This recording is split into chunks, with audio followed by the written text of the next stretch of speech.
De plus en plus d'écoles proposent aux jeunes enfants de 6 ans, de première année, de niveau CP, si vous êtes en Europe, de débuter leur apprentissage de l'écriture tout de suite avec la modalité cursive, plutôt que de passer par le script et de faire une transition plus tard.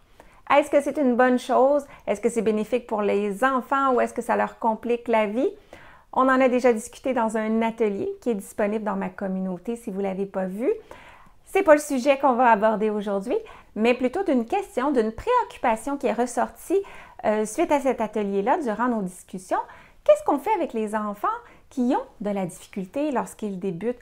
Peut-être est-ce les enfants plus jeunes, ceux qui ont tout juste 6 ans au début de leur apprentissage, ou bien les enfants avec des besoins particuliers. Alors, c'est le sujet que nous allons discuter dans cette mini-formation.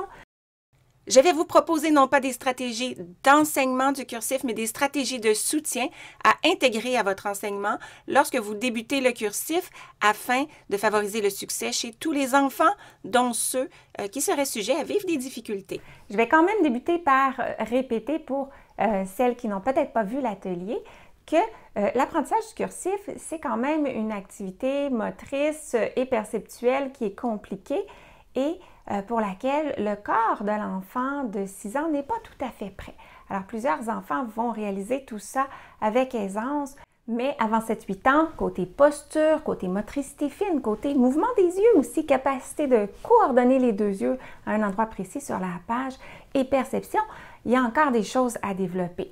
D'où l'intérêt de bien accompagner vos enseignements avec des stratégies comme celles que je vais vous montrer aujourd'hui. Stratégie gagnante 1.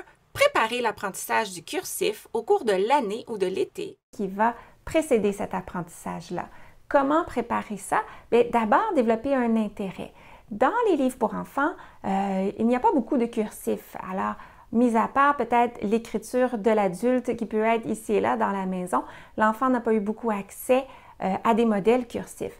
Alors, c'est intéressant de développer différents jeux, différentes activités qui vont permettre à l'enfant de reconnaître les lettres en cursif aussi bien qu'il reconnaît les lettres en majuscules ou même en script telles qu'il aura vu dans ses années de maternelle. Ensuite, au-delà de préparer l'intérêt, on va s'assurer de bien préparer le corps par des activités de motricité globale, de motricité fine au cours de l'ensemble des années préscolaires et même encore, si possible, durant l'année d'apprentissage du cursif. Nous pourrons reparler de ce sujet-là et se donner des idées dans une autre mini-formation ou formation. Stratégie gagnante 2, être patient. Là, je m'adresse peut-être un petit peu plus aux enseignants qui vont proposer aux enfants le cursif. Comme les enfants sont moins prêts pour le faire, bien, c'est normal que ça va leur prendre peut-être plus de temps pour faire cet apprentissage-là. Et je parle d'un apprentissage moteur, pas simplement d'apprendre quelles sont les lettres et comment les faire, mais comment bien les faire et comment arriver à intégrer cet apprentissage moteur-là, à automatiser ces mouvements-là avec le crayon dans son corps pour qu'il puisse prendre de la vitesse et devenir un scripteur efficace. Alors, ceci dit, auparavant, comme le cursif était enseigné dans des années supérieures, une période de peut-être 6 mois était suffisante pour assurer cet apprentissage-là. Mais maintenant, comme cet apprentissage-là commence plus jeune, il serait judicieux de s'y attarder toute l'année. Ce qui m'amène vers la stratégie gagnante 3, la fréquence. Alors, pendant toute l'année, proposer aux enfants des exercices de calligraphie, quelques minutes par jour, mais juste les ramener à quelque chose de purement perceptuel et moteur qui ne contient pas de mots de vocabulaire, de notions, d'autres choses qui pourraient distraire l'enfant de cet apprentissage-là perceptivo-moteur. Maintenant, tout aussi important, la stratégie gagnante 4, on parle d'apprentissage du cursif, donc il faut également parler d'enseignement du cursif.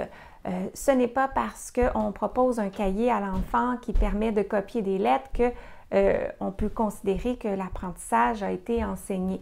Alors, c'est important de prendre chacune des lettres et de bien démontrer le bon sens de la formation de la lettre, le concept et les principes et les nuances dans les connexions entre les lettres. C'est important que les enfants, dès le départ, comprennent la différence entre la lettre et sa connexion De cette façon-là, ils vont être capables de comprendre que la connexion peut changer de place selon la lettre qui précède ou qui suit.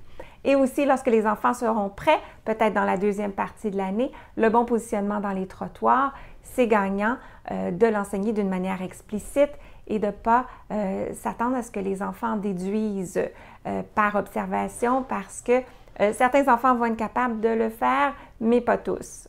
Stratégie gagnante 5, donner en début d'année des petits devoirs de graphisme, de calligraphie pour que les parents apprennent tout autant les principes et comment faire les lettres cursives et tout ce que vous allez montrer aux enfants, de retourner ça à la maison et que les enfants s'exercent aussi quelques minutes le soir avant leurs travaux scolaires parce que stratégie gagnante 6, on ne voudra pas leur demander d'exercer leur cursif dans des activités académiques parce que le défi moteur va être présent et on ne veut pas que ça nuise à l'apprentissage académique, on ne veut pas que ça nuise à l'intérêt, soit pour l'apprentissage de l'écriture, ni pour l'apprentissage des notions avec lesquelles on utilise l'écriture.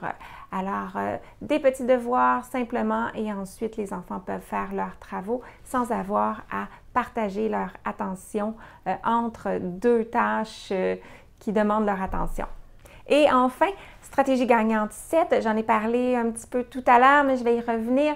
On veut vraiment miser sur un apprentissage qu'on va appeler kinesthésique. Ça veut dire qu'on veut que le corps apprenne le cursif, pas juste l'intelligence et la mémoire. À cet effet-là, dans les débuts de l'apprentissage, on va vouloir proposer aux enfants beaucoup d'exercices qui vont miser sur l'acquisition du mouvement dans le corps, donc des lettres peut-être faites dans les airs, comme ça, là, je vous fais un A, ainsi que des lettres sur papier qu'on pourrait faire les yeux fermés.